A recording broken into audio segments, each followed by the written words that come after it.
শয়তান একটা সেজদা না দেওয়ার কারণে জাহান্নামে, আর আমরা দিনে 34টি সেজদা না দেওয়ার পরেও আমরা জান্নাতে যেতে চাই। এই জন্য আল্লাহ সুবহানাহু ওয়া তাআলা বলেন, ওয়া ইয কুলনা লিল মালাইকাতি ইসজুদু লিআদামা ফাসাজাদু ইল্লা ইবলিস আবা ওয়াস্তাকবার ওয়া কানা মিনাল কাফিরিন। আল্লাহ সুবহানাহু ওয়া তাআলা বলেন, ও ফেরেশতা, আদমকে সিজদা দাও, আদমকে সিজদা দাও। সবাই সিজদা দিল, ফেরেশতারা সিজদা দিল, কিন্তু অহংকার করলো, মেনে নিল না, আর কাফের হয়ে গেল, কাফেরদের অন্তর্ভুক্ত হয়ে গেল।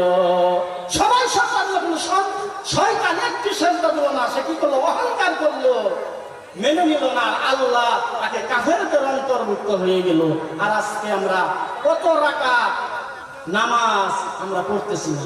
এই জন্য কুরআনুল কারীম সূরা বাকারা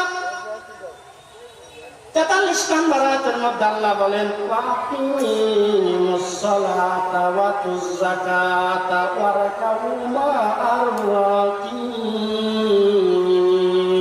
তোমরা সালাত করো, সালাত আদায় করো, সালাতকে প্রতিষ্ঠিত করো এবং যাকাত আদায় করো এবং রুকুকারীদের সাথে রুকু করো। মানে জামাতের কথা বলা হয়েছে।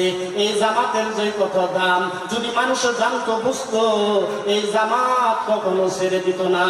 এই জামাতের জন্য বিশ্বনবী তায়েফের ময়দানে, উহুদের ময়দানে রক্তাক্ত হয়েছে, তার শরীরে রক্ত ঝরেছে, পাথরের আঘাত খেয়েছে। এই জামাতের যে কত দাম, কিন্তু বুঝলাম না। ভালো মানুষ বাড়িতে নামাজ পড়ি, জামাত বুঝি না। বিশ্বনবী একদিন আম্মা জান আয়েশা রাদিয়াল্লাহু তাআলা আনহাকে বললেন, তোমরা আমার মাথাটা একটু উঁচু করে ধরো, আমি নামাজের দৃশ্যটা একটু দেখি, আমি নামাজের দৃশ্যটা একটু দেখি, যে নামাজের জন্য, ইসলামের জন্য আমার রক্ত ঝরেছে, আমি একটু দেখি।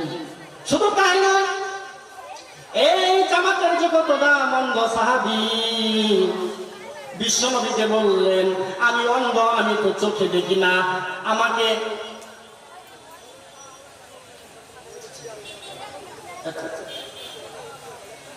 আচ্ছা আমি তো অন্ধ, আমি তো চোখে দেখি না, আমি অন্ধ, আমি তো চোখে দেখি না, আমাকে রুখসাত দেওয়া যায় কিনা?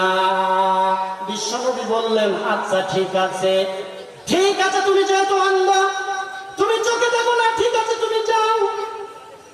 লোকটা যখন একটু কাছে গেল, একটু দূরে গেল, বিশ্বনবী ডাক দিয়ে বললেন, দাঁড়াও, তুমি কি আজান শুনতে পাও? বলে, হ্যাঁ, আমি তো আজান শুনতে পাই। তাহলে তুমি আজানের জবাব দিবা, আর জামাতে এসে নামাজ পড়বা।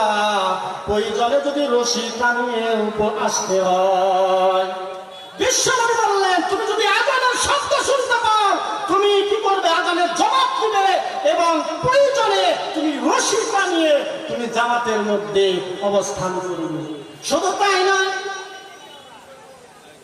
আম্মা জান আয়েশা রাদিয়াল্লাহু তাআলা আনহা দেখেন, বিশ্বনবী ঘরে নাই, হুজরাতের মধ্যে নাই। বিশ্বনবী দেখেন নবীর মধ্যে নামাজ পড়ে, মসজিদে নামাজ পড়ে, লম্বা রুকু, লম্বা সিজদা।